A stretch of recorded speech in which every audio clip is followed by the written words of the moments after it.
آج عمران خان کی جانب سے دیا ہوا میسج جو ہے، میں نے کل آپ کو اپنے ولاگ میں بتایا بھی تھا کہ عمران خان صاحب نے جو کہا ہے کہ ہمیں دھوکہ دیا گیا اسٹیبلشمنٹ سے، تو اس کے پیچھے یقیناً یہ بات ہے کہ ان کو کچھ ایشورنسز دی گئی تھیں جس کی وجہ سے انہوں نے یہ جلسہ جو ہے اس کی کال دی اور یہ سارا کچھ ہوا، مگر انہوں نے کہا کہ ہمیں دھوکہ دیا گیا، اور اس کی تفصیلات علیمہ خان نے اس ٹویٹ کے اندر جو یہ آپ دیکھ سکتے ہیں اس کے اندر انہوں نے بیان فرما دی ہیں. Finally the cat is out of the bag. اور بات یہ ہے کہ انہوں نے بالکل وہی باتیں کی جو میں نے آپ کے ساتھ کل شیئر کی تھی کہ ہمیں یہ کہا گیا تھا کہ ہمارے لوگوں کو ہمیں جلسہ کرنے کی پوری اجازت دی جائے گی، ہمارے لوگوں کو نقصان نہیں پہنچایا جائے گا، کسی قسم کی کوئی غیر ضروری جو ہے وہ کارروائی نہیں کی جائے گی، لوگوں کے اوپر جو ہے وہ شیلنگ نہیں ہوگی، راستے بند نہیں کیے جائیں گے. مگر یہ سب کا سب بالکل ویسے ہی ہوا، وہ تمام وعدے، وہ تمام چیزیں. اور خان صاحب نے تو یہاں تک کہا کہ میرے پیر پڑ کے بس وہ گڑ گڑا رہے تھے کہ آپ جو ہیں یہ جو 22 والا جو کیا کہتے ہیں، جو انہوں نے 22 کی ڈیٹ دی تھی 22 اگست کی، وہ اس کو آپ ڈیلے کر کے 8 ستمبر پر لے جائیں تو ہم آپ کی ساری باتیں مان لیں گے. مگر وہ ان کے ساتھ دھوکہ کیا گیا. یہ بھی انہوں نے کہا، انہوں نے کہا اسی وجہ سے کہ آپ کے ساتھ بات چیت اب مزید نہیں ہو سکتی، کیونکہ کسی کے ساتھ بھی بات چیت کرنے کے لیے انتہائی ضروری ہوتا ہے کہ کم از کم وہ اپنی بات کا مان رکھے، اور چونکہ آپ کی بات کا مان آپ نے نہیں رکھا، اس لیے اب آپ کے ساتھ بات چیت کرنے کا کوئی فائدہ نہیں. اب یہ سب کا سب تو جو ہے اب کلیئر ہو گیا ہے کہ پاکستان کے اندر ایک ٹکراؤ کی سیاست جو ہے وہ اب آگے کی طرف جاتے ہوئے نظر آتی ہے. اس کے اندر ایک آپ کہہ لیں فاختہ کا رول ادا کرنے کے لیے آج بلاول بھٹو زرداری صاحب نے بھی تقریر کی. پارلیمان کی بالادستی کے لیے، آئین کی بالادستی کے لیے، جمہوریت کے لیے کو چلانے کے لیے، تاکہ ہم وہ کام کریں کہ ہم عوام کے معاشی مسائل حل کریں، عوام کو تحفظ دلوائیں، عوام کو انصاف دلوائیں، عوام کو ان کو حق دلوائیں، وہ کام ہم شروع کریں. جناب اسپیکر، وہ تقریر کے حوالے سے میں آپ کو کچھ باتیں بتا دیتا ہوں اور اس کے بعد ان کی تقریر کا بھی کچا چٹھا آپ کے سامنے رکھتا ہوں کہ وہ کس قدر پلیٹیٹیوڈز ہے، وہ تقریر کس قدر غیر سنجیدہ ہے. سننے میں پورے ڈیسک آپ بجواتے رہے، بڑی اچھی بات ہے، سننے میں کانوں کو بڑی بھلی لگیں وہ باتیں، بڑی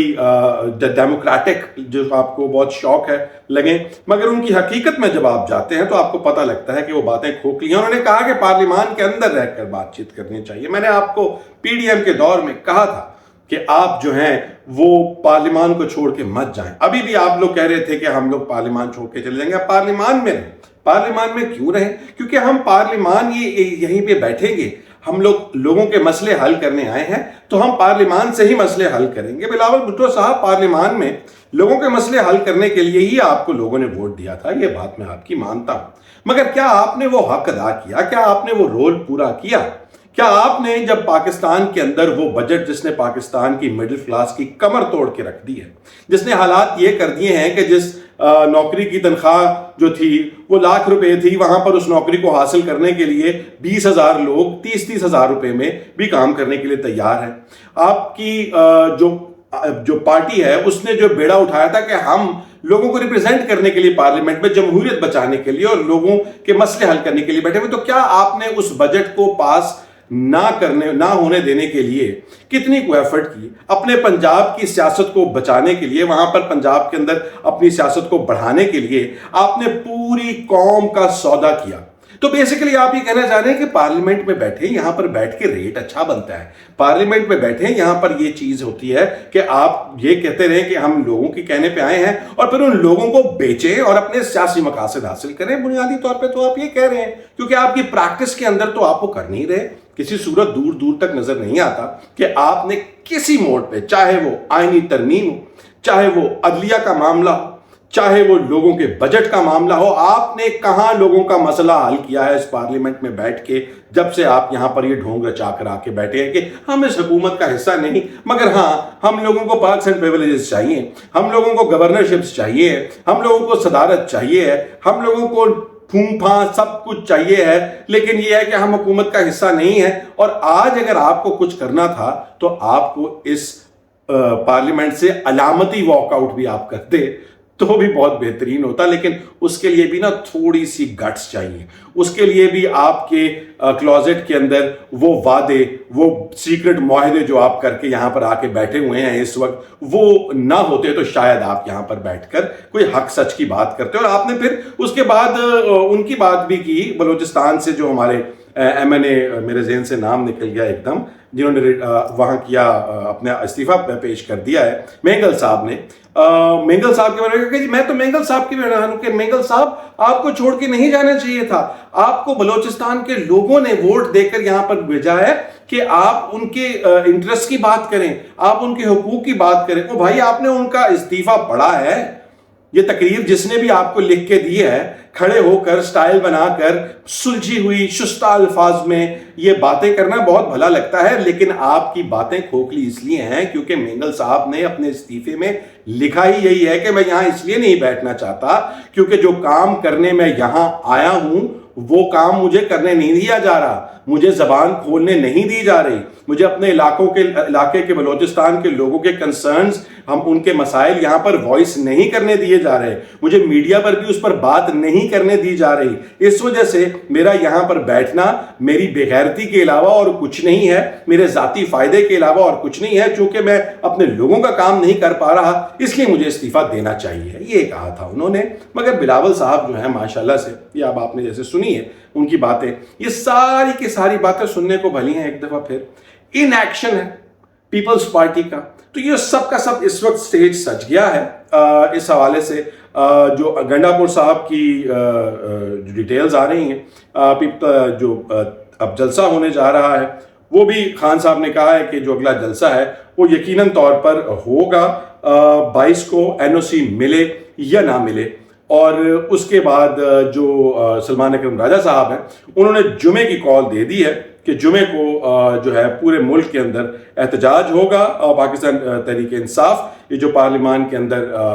پاکستان تحریک انصاف کے لوگوں کو اٹھایا گیا، ان کے مقدمات کیے گئے، ان کو دہشت گرد کہا گیا، ان کو ریمانڈ پر دیا گیا، سب کے خلاف پورا من احتجاج ہوگا. انہوں نے کہا کہ راستہ مت روکیے گا، یہ آپ کے لیے اور ملک کے لیے، ہم سب کے لیے بہت بری چیز ہوگی. تو دیکھنا ہے کہ بہت دور نہیں ہے جمعہ، اب جمعے کا دن آ کھڑا ہوا ہے ہمارے سامنے. اس دن اب کیا شو لگتا ہے، مجھے تو لگتا ہے کہ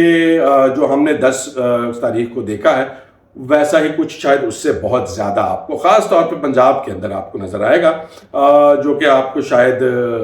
ان کی عطا جو ہمارے لا منسٹر ہیں ان کی زبان میں جو انہوں نے خواجہ آصف کے کان میں کہا تھا وہی کرنے کا ارادہ رکھتی ہیں مریم صاحبہ. اور ہم مریم صاحبہ کو بہت اچھے سے جانتے ہیں. مگر جاتے جاتے اینڈ میں ایک بات کرنی انتہائی ضروری ہے. آج علی محمد خان نے پارلیمنٹ میں کہا کہ ہم لوگوں نے اپنے پارلیمانی ساتھیوں کو پروڈکشن آرڈرز کے تھرو پارلیمنٹ میں بلانے کی بات کی تھی، مگر وہ ہماری بات پوری نہیں ہوئی. اس کے علاوہ جب یہ گرفتاریاں ہو رہی تھیں تب بھی خان صاحب کے حوالے سے ایک انتہائی اہم کلپ جو ہے وہ بھی سوشل میڈیا پہ گردش کر رہا ہے.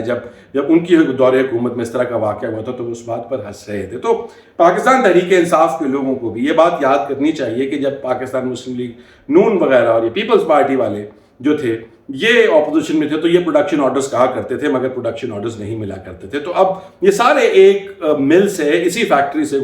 اسی ڈگر سے گزر کے جا رہے ہیں. امید بھی کی جاتی ہے کہ پاکستان تحریک انصاف والے جو ہیں وہ اس سب سے سیکھیں گے اور پاکستان کی تاریخ شاید اس جس ڈگر کی میں آپ کو بات کر رہا ہوں اور سلمان اکرم راجہ جس کی بات کر رہے تھے کہ جس دوراہے پہ ہم لوگ کھڑے ہوئے ہیں کہ یا تو ہم تباہی کی طرف ہیں اور یہاں ہم سالمیت کی طرف ہیں، تو امید کرتے ہیں کہ ہم لوگ وہ تمام چیزیں جو ہمیں تباہی کی طرف لے کے جاتی ہیں، وہ چیزیں چاہے اسٹیبلشمنٹ لے کے جاتی ہو، حکومت لے کے جاتی ہو یا سیاسی پارٹیاں لے کے جاتی ہوں، وہ اپنے تجربات سے سیکھیں، اپنے تجربات سے اپنی اصلاح کریں اور شاید یہ ہم اپنا راستہ جو ہے وہ اصلاح کی طرف، ترقی کی طرف اور آپ کو میری خوشحالی کی طرف لے کر چلیں. خیال رکھیے گا. Take care. اللہ حافظ.